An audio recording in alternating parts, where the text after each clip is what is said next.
Magnanakaw na Duterte! Panagutin para sa uling pagsasalita. Ito, matapang to mula noon hanggang ngayon, hanggang June 11. Aling Marie!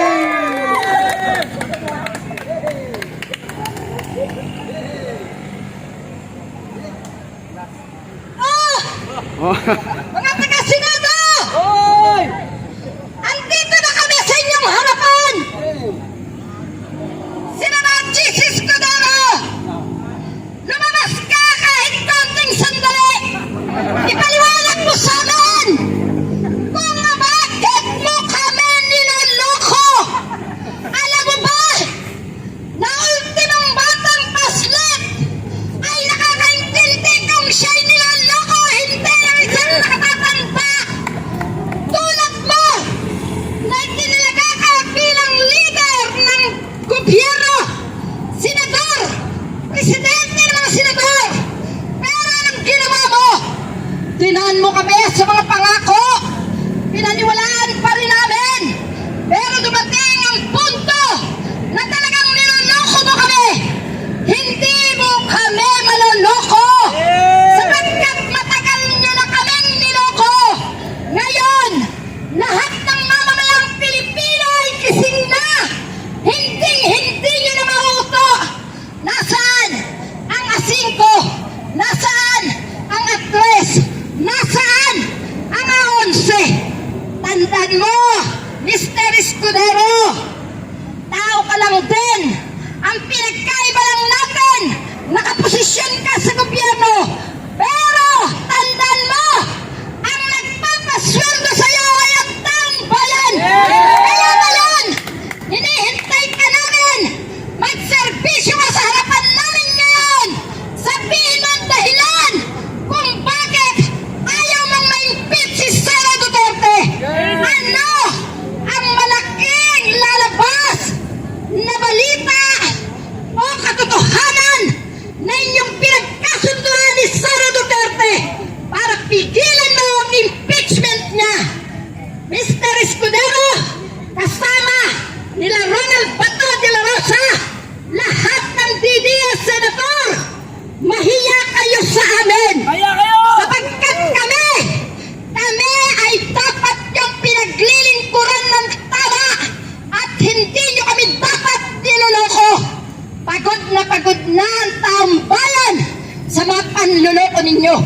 Ultimong kabataan, apektado na sa ginagawa nyo. Wala kayong kakwenta-kwenta. Wala at hindi kayo karapat-dapat na maupo sa gobyerno. Tatapusin namin ang inyong mga posisyon kung hindi nyo gagawin ang dapat nyong gawin para sa impeachment ni Sara Duterte. Tandaan mo, Mr. Escudero, ang tao ay gigil na sa mga sinasabi mong dahilan. Ganyan kayo.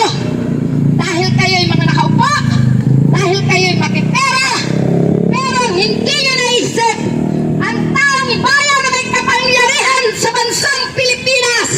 Lahat ng Pilipino may karapatan na kastiguhin ang bawat umuupo sa gobyerno. Dahil kung hindi sa mga Pilipino, hindi sa mamamayan, hindi kayo maluluklok dyan. Mga walang hiya kayo! Mga wala kayong bodo!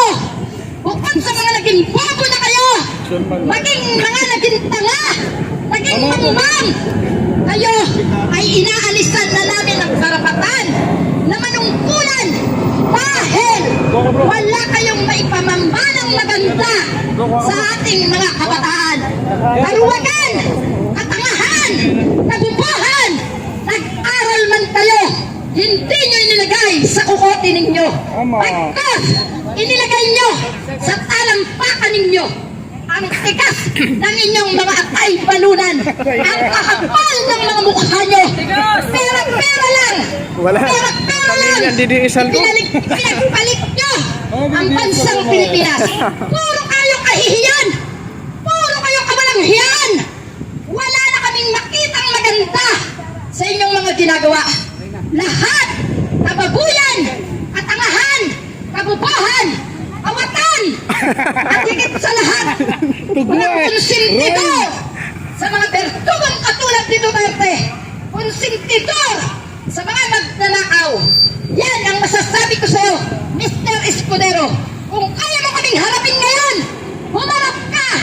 Hindi kami sa'yo tutupik, Mr. Escudero.